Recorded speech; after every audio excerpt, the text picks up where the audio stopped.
it up, swashbucklers! You're listening to Under the Crossbones, episode number 129. My name is Phil Johnson. I'm your host for the show each and every week. Thanks for tuning in. I appreciate you being here. I appreciate you telling your friends, all that kind of good stuff that helps me keep the old boat afloat. Appreciate it. So here we are, 129. A fun fact about the number 129. LZ 129 was the registration number of the Hindenburg. Yeah, the big airship that went down in May 6, 1937. So it was the lead ship of the Hindenburg class, which was the biggest airship class. It was built by the Zeppelin Company. That's why we call it a Zeppelin. And it was operated by the German Zeppelin Airline Company. And it lasted, I always kind of thought that it went down pretty early in its existence, but it lasted 14 months before it finally went down. And the ship itself, the Hindenburg, was named after Field Marshal Paul von Hindenburg, who was the president of Germany from 1925 to 1934.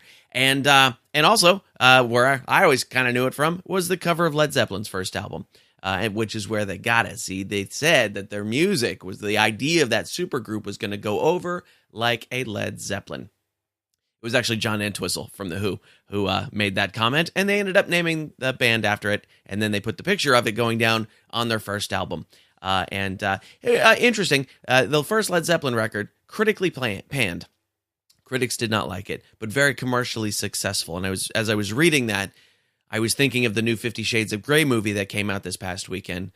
Critically panned, number one at the box office. And I just hope that 50 years from now, people aren't going, we really read that 50 Shades of Grey stuff wrong. It's classic. It's an amazing piece of work. No. Don't go see it. This is why we can't have nice things, you guys. Don't go see 50 Shades of Grey. It's garbage.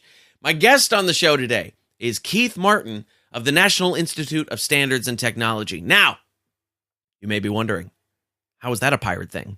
He has a pirate story, and it's pretty darn interesting. So we are going to make the connection there, and it's a fun interview. I think you're going to dig it. So we're going to talk to Keith Martin here in a second. Got my cell phone back. Feel like a human being again. Yes, or at least a modern human being again. Shave my long Amish beard, and I put the horses back in the barn because I got my phone back. So things are good there. I have a new laptop coming because I think the laptop has become Amish. It is moving so slow that it's unbelievable. And I actually had to cut one interview short, and I had to postpone two other interviews that are coming up just because the laptop did not want to play. So I dropped hundreds of dollars on a new laptop today, and it's coming soon. Now, anybody that has seen me perform will find this funny. The laptop is red.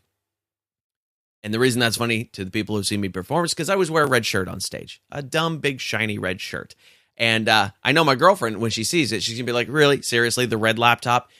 It was the only color that model came in. I did not choose the red. The red chose me.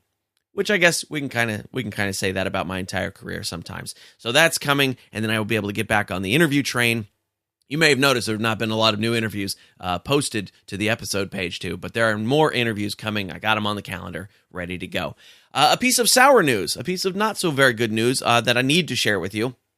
If you remember back on episode 12, we spoke with Jeff and Rebecca McKay of the McKay Pirate family, and they have done so much for the pirate community over their active years doing pirating stuff, and they are an important part of the pirate community, and unfortunately, both Jeff and Rebecca are battling cancer. This is not a good thing. Jeff has stage 2 squamous cell carcinoma, that's a new one on me, but that's what he's got. And Rebecca is fighting a high-grade precancer of the cervix. Not good, you guys. And of course, just like with everything else in the health industry, their insurance isn't covering all the stuff that they needed to cover. And so they have it's not a GoFundMe, it's a You Help Me or something page. They have a crowdfunding page that I would like you to go check out, and I've given you a short link for it here. It's underthecrossbones.com/McKay, MACKAY. Think like the old Mickey Mouse theme. MACKAY. It's MACKAY. Think of it like the Mickey Mouse name. MACKAY. It's hard to say, hard to spell. Go underthecrossbones.com/MACKAY, McKay, and you can go donate some money to the McKay Pirate family and help them in their cancer battle. Because you can't get rid of cancer with a cannon or a sword, unfortunately. So help them out because they could use the help, and they're really great people, and they deserve it. I sent them some money myself. Shows. Because I got to go pay for the money that I'm sending to people who need health funds. I do have shows coming up this Saturday, February the 17th. Really cool one. Famous Monsters of Filmland magazine is presenting their Silver Scream Fest in Santa Rosa, California. It's a 3-day film festival. On Saturday night, the 17th, they're having a VIP charity dinner. The charity part is that it's going to help fire victims of the fires up in Northern California that we had a couple months ago, and it still smells like smoke up there. I was just up there. And so that's the charity part. The VIP part is they've got tons of really cool horror movie folks coming to this dinner. I'm talking the guy that played the creature from the Black Lagoon. I'm talking Jackie Kong, the filmmaker of Night Diner. I'm talking the co-writer of Night of the Living Dead. They've got some horror movie luminaries coming out.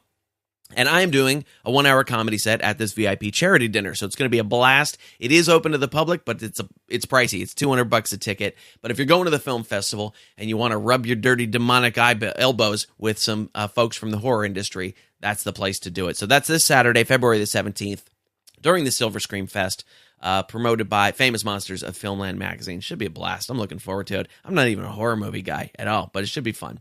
Thursday through Sunday, February 22nd to the 25th, I will be at the Slow Comedy Festival. It's not slow. It's San Luis Obispo, and they call it slow. And it's also pretty slow down there. But here's where I'll be. I got the dates for it. Thursday, the 22nd of February, I will be at Marston's 101 in Atascadero, California. That's just next door to San Luis Obispo. And then Friday and Saturday, the 23rd and 24th, I will be at Marston's, same name without the 101. It's their other location. I'll be at Marston's in San Luis Obispo, California there. So if you're coming out to Slow Fest, it's going to be a blast. There's some really killer comics on the festival this year, including myself, and it's going to be fun. So you can get all those dates. Just go to underthecrossbones.com, click on the tour dates button. That'll give you all the information for all those shows. And then stuff coming up after that, too. Hey, I got a thing I'm doing. I'm teaching guitar, which I've been doing for decades now. But now I'm teaching it online. And I have a program called the 30-Day Guitar Challenge that is completely free. If you would like to learn how to play guitar and you would like to learn from me how to play guitar, it's free. It's easy. Your goal is you're going to learn 3 songs in 30 days from zero. From I've never picked up a guitar before to your first 3 songs in 30 days, all with just 10 minutes a day of practice. So it's easy, it's free, it's going to be a lot of fun. Go to underthecrossbones.com/guitar and you can check out the 30-day guitar challenge that I am promoting there, and it'll be a blast. If you're enjoying the show, make sure to join us over on Facebook/underthecrossbones. We had so much fun with National Pizza Day the other day on there. You have to go see it. Facebook.com/underthecrossbones. Twitter, we're at undercrossbones. That's a fun one over there. And make sure you're subscribed through Apple Podcasts or iTunes or Stitcher or Spotify or Google Play or wherever you get your podcasts. Hit that little subscribe button so you get the new episodes every Tuesday morning, hot and fresh in your phone. And, of course, all the show notes for this episode will be at underthecrossbones.com/129. All right, let's do this. Let's get into it with Keith Martin of the National Institute of Standards of Technology. Now, I know, again, like I said, doesn't sound piratey. Gonna get piratey. All right, here we go. Here's Keith Martin. Check it out. You are the head librarian at the National Institute of Standards and Technology. So just as give us a brief overview of what that organization does. We're going to talk more about it after, but give us the 10-cent tour of what that organization is for. Sure. Just to correct you, I'm a librarian at the National Institute. A librarian. Okay, gotcha. Not the head. There's about 30 of us. We run the research library of NIST, as it's called, and we also run the NIST Museum and Archives. So the National Institute of Standards and Technology is a federal government agency. We're part of the Department of Commerce. We're located in Gaithersburg, Maryland, just outside of Washington, D.C. And the agency's mission is to, we maintain the U.S. standards for measurement, and we also do basic research related to measurement. And sort of the goal, being part of the Department of Commerce, our goal is to sort of help U.S. businesses with measurement-related needs. Okay, all right, great. And I want to talk more about that after, but I want to get to the pirate story here first, so that all my pirate listeners know we're doing this for a reason. Of course. So a few weeks ago, I saw this on the NPR site, and it showed up on Slashdot and a few other places. But you have this story about how pirates thwarted one of the initial attempts to bring the metric system to the United States. So tell us that story, if you would. Okay, a true story. So just after the Revolutionary War, the United States was trying to build a functioning economy, and one of the big problems was that there wasn't any standardization of weights and measures units among the states at the time.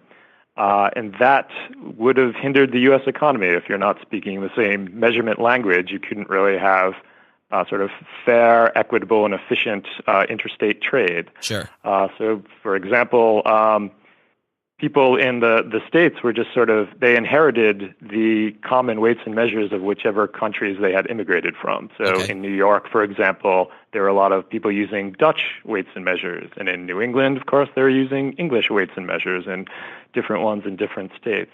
So that was problematic. And Congress recognized this. And they knew they needed to somehow come up with a standardized weights and measures system to have a real functioning economy. And that's where a Frenchman comes in, Joseph Dombey. He was a botanist and a physician. And he was, so actually France supported the United States in the Revolutionary War against a common enemy, the British. So after the war, the French were very interested in building, close economic ties with this new country, the United States. So they sent this Joseph Dombey over to the U.S. to meet with Thomas Jefferson in Philadelphia being the capital at the time. And Jefferson was the first Secretary of State of the United States. So Dombey was going to negotiate with Jefferson over some grain exports between France and the United States. And it would also be very helpful if the United States was using the same weights and measures system that France was using. That would build those close economic ties. Certainly. So Dombey brought over a kilogram and a meter bar along with him on his trip, and he was going to hand that over to Secretary of State Thomas Jefferson. And Jefferson was very open to this system that we now know as the metric system. Jefferson was a Francophile. He really appreciated French Enlightenment scientific ideas, so he really liked their measurement system that they were using.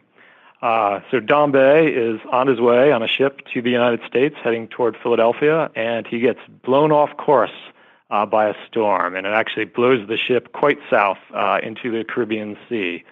And while they're there, they suddenly get surrounded by pirates. In fact, they were British privateers, to be exact. Okay. And they were basically, pirating all other countries' commerce, just trying to wreak some havoc down there. So when they were surrounded, Dombey kind of had a plan. He appropriated one of the sailors' outfits. The sailors on his ship happened to be Spanish, so he appropriated a Spanish sailor's outfit. And as these pirates boarded his ship, Dombey pretended to be a Spanish sailor. And he actually may have had some Spanish language ability. He had been to the Americas a few times before on botanical collecting trips. Okay. So he tried to pass as a Spanish sailor, but it's likely that the pirates found this Spaniard speaking with a French accent and decided he's probably not a sailor. And they figured out he's a French aristocrat. This is a good thing for them. They're going to take him ransom, or kidnap him and hold him for ransom, rather. So they take him off the ship and they imprison him on the island of Montserrat and seeking a ransom. And he ends up dying in their captivity. And the cargo, this kilogram and meter bar that was supposed to come to the United States, never made it, of course, because he was captured by pirates. Sure. So historians sort of look back at this as a tragic missed opportunity for the United States to have gotten in early on the metric system, almost a century before we ended up, officially adopting it. It wouldn't be until this Dombey incident occurred in 1794. Okay. It wouldn't be until 1893, almost exactly 100 years later, that the U.S. officially adopted the metric system as our base unit. That's interesting. And I seem to remember reading that the pirates basically just sold all the stuff they found on the ship that wasn't of interest to them, but that the kilogram was actually found at some point? It's true. So how I actually came about this story is we have this particular kilogram, this Dombay's kilogram, that was captured by pirates in our museum. Neat. And so the story goes that eventually the cargo on the ship that had been seized by the pirates was auctioned off. The French found out about it, and sort of through a series of French intermediaries, they got a hold of this, these important scientific artifacts, these kilogram and meter bar, and they got it back to the United States. By that time, Thomas Jefferson was no longer the Secretary of State. It was a new guy, Edmund Randolph, and he was given these measurement artifacts. Unlike Jefferson, he was probably less interested in them. He didn't seem to, perhaps he didn't understand what they were for or didn't appreciate their significance, and he really didn't do anything with them. He just sort of sat on them. Eventually, somehow, these artifacts got into the hands of Andrew Ellicott, who is a well-known land surveyor in colonial America. He actually laid out the boundaries for what became Washington, D.C., well-known, well-placed. So somehow he got these, and those stayed in his family up until the 1950s. And they were in the possession of one of his descendants, whose name was Andrew Ellicott Douglas. He was an astronomer at the University of Arizona, and he donated them to us in the 1950s, and we've had them in our museum ever since. So that's fascinating. So you actually have the kilogram and the meter then? We have the kilogram. We're not sure what happened to the meter. Oh, yeah. Well, fantastic cataloging by the library there. Well, we don't know if it ever came to us. That's right. It might have been sort of lost to history. Yeah. Oh, that's interesting. Yeah. So, 1794 is rather late in the pirate game for the Caribbean, and I know you're not a pirate guy normally, but that is well after the so-called golden age of pirates, where the Caribbean pirates have pretty well been wiped out by then. So it's interesting that it was privateers, British privateers, I think you said, that sort of took on that game there. So that it's just past the normal piratey time, so it almost just seems like bad luck on the part of that scientist. Part. And I know there's sort of distinctions between what a privateer is and what a pirate is, but no matter who they were pirating. Right, certainly. They were illegally taking cargo and kidnapping on the high seas. So in that sense, they were pirates. Yeah, absolutely, certainly, and we think of them both ways, definitely in the pirate community. Is there any information about who those pirates may have been, who those privateers may have been? No, I didn't find anything specifically about who the individuals were, other than they were British. All right, interesting. I'm gonna have to challenge some of my pirate historian friends to go deeper on this one. So Ed Fox, Cindy Valor, Benderson Little, if you guys are listening, this is a story that we need more details on. And there's actually two other pirate-related aspects to this story as well. So Joseph Dombey was, of course, captured and kidnapped by the pirates and held for ransom. Sure. So he never made it to speak to Jefferson. But after being Secretary of State, Jefferson, of course, eventually became President of the United States. And while he was president, he got the United States involved in the Barbary Wars, which also involved high seas kidnapping, but out in North Africa. So it's sort of wonder if his experience with Dombey had something to do with that. Oh, that's an interesting take. Yeah. And then the second thing I mentioned, so Andrew Ellicott's descendant, Andrew Ellicott Douglas, the astronomer, had donated these to us.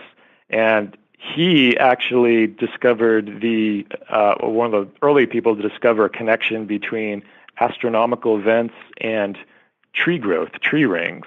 Okay. And he helped start the field of dendrochronology, so dating wood by its rings. And that work is actually used to help date shipwrecks, wooden shipwrecks. Yeah, that makes sense. Oh, wow, that's really cool. Yeah.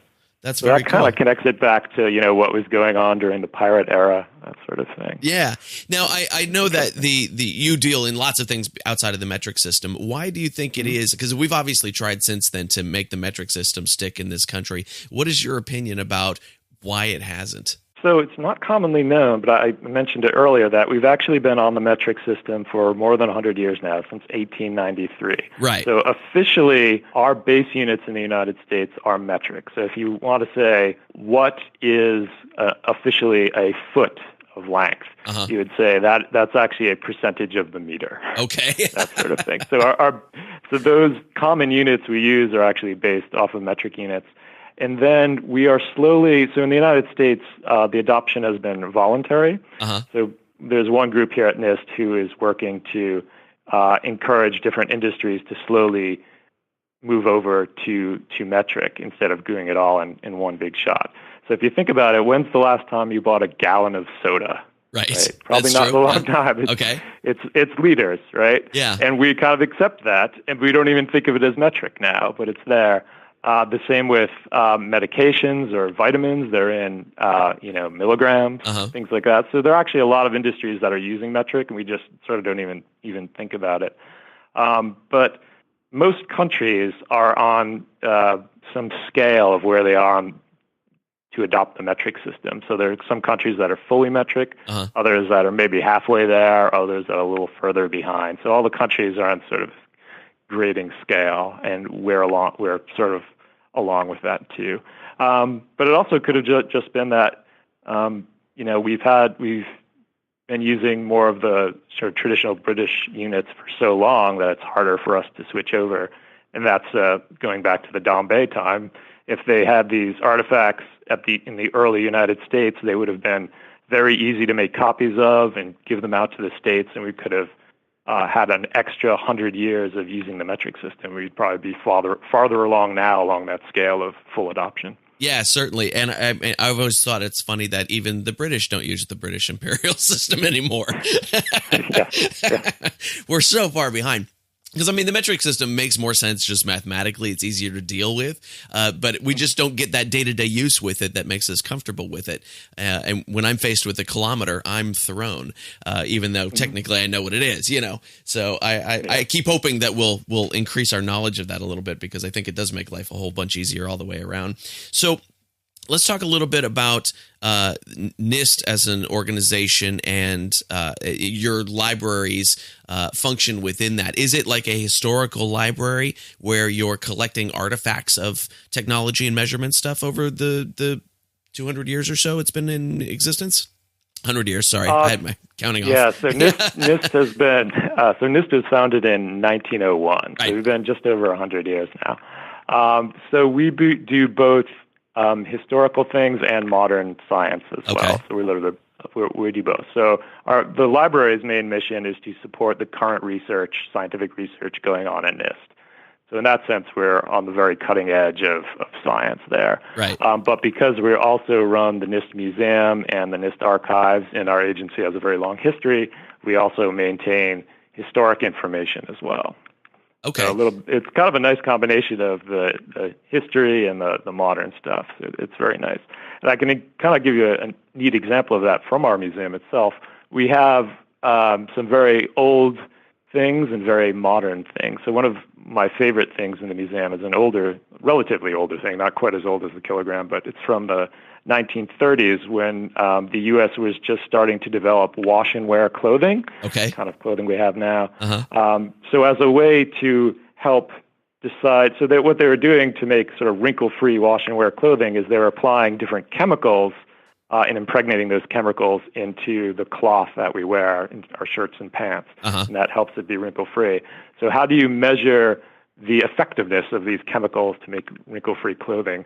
So one of the researchers here developed an instrument that actually measures wrinkliness in clothing. So what you could do is you could put a piece of cloth that was impregnated with these wrinkle-free chemicals, and this machine would bend the cloth or wrinkle the cloth, and then it could actually very accurately measure the amount of how it would spring back into its original shape. So that would be a very accurate way to test if it was wrinkle-free or not, and exactly how much, and then compare different chemicals and which one did the best job. So it's kind of a fun little easy to explain thing, a bit of a history. And right next to it is actually an instrument that won a Nobel Prize just a few years ago. One of our researchers won a Nobel Prize for laser cooling and trapping of atoms. So this is a way to trap and measure the properties of atoms in an ultra cold state, just a few fractions of a degree above absolute zero. Okay. In that state, the atoms exhibit properties that you don't see under normal conditions.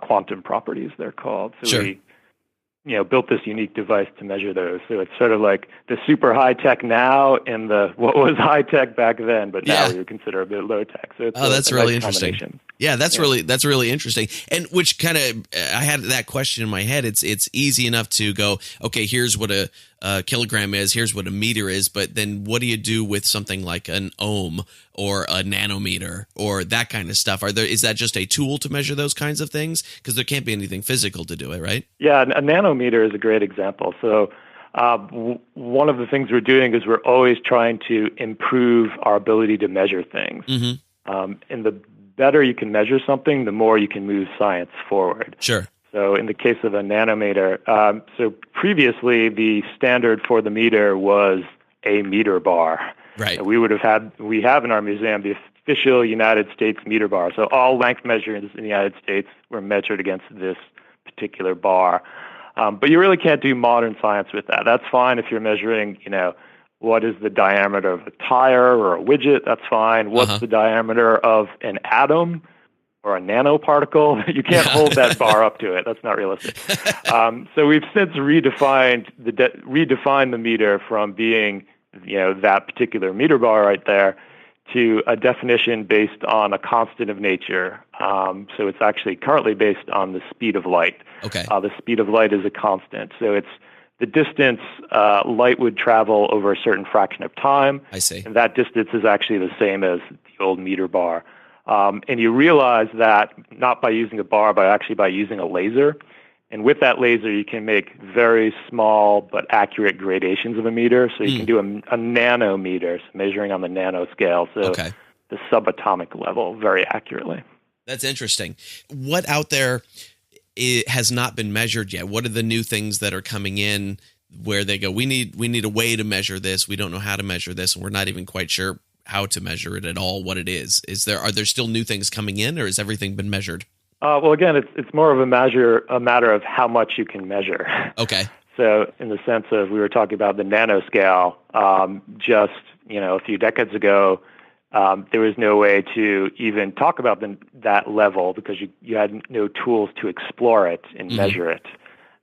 So in that sense, if we can improve it, we can measure things even better, and that opens up a whole new world. Okay, yeah. Now, when these things are newly being formed, obviously you probably have counterparts in other countries that are doing the same thing. Is there sort of is there a rush to see who's able to measure these things first to define a standard? So each country has a National Measurement Institute, or an NMI, and we are that institute for the United States, and other countries have their own. So they do international comparisons as well to make sure our standard for the second is equivalent to the French standard for the second, that sort of thing. They work together, but there probably is a little bit of competition as well to come up with the first way to measure something new, that sort of thing. Okay, all right. So tell me a little bit about your background. How does one end up as a librarian at NIST? Sheer luck, perhaps. I don't know. So I do have a master's degree in library science. Okay. And it turned out I ended up, while I was in school, I went to school in the Boston area. While I was there, I ended up getting sort of a part-time job at an engineering library. Okay. So I got to learn, what kind of information engineers look for and how to find that information, that sort of thing. And sort of based on that experience, then I got a job at a larger engineering lab, and it just kept working my way up until I ended up here at NIST, and I've been here since 2001 and thoroughly loving it. Interesting. What made you go into library science? I think I mentioned in an email to you before we chatted that my girlfriend has worked in county libraries and things forever, so we have a lot of librarian friends and library folk in our lives who are always interesting and odd people. So what was it? And I can hear you understand me in that laugh there. But what was the draw for library science for you? For me, before I started studying library science, I did have sort of a summer job working in a college library. Okay. And I remember I really liked the environment. People would come in, they would sort of tell you what they were working on. You'd get to help them a little bit in some way. And that sort of environment always appealed to me. And I always loved learning new things. And I liked the little challenges they give you. Go and find this bit of information for me. And I enjoyed that. But I guess I didn't realize it was a profession, oddly enough, back then. Okay. And then I had a roommate at the time who was going on to get his graduate degree in library science, and he started telling me about the education, what you can do, and that sort of interested me, and I became a librarian that way. Nice, fantastic. Yeah. So I imagine the best place to find out about what NIST is doing is at nist.gov. That seems to be the hub, yeah? Yes, that's our main website. Great. Are there any other outlets online that people can watch for stuff that's going on there? You could our public affairs group has blogs and a Twitter feed and a Facebook page. So they publish a lot of information about what NIST does. Some of the history stories I've written actually go on to those sites as well. So if you want to keep abreast of fun little measurement-related stories, you can look at those resources. Fantastic. Well, great. I will link that up in the show notes and all that. And Keith, I really appreciate you taking the time to come on the show. This has been fun, man. Great. Thanks for inviting me. All right. Talk to you again soon. Okay. All right. Bye-bye. And there it is, friends. That is my interview with Keith Martin of the National Institute of Standards and Technology.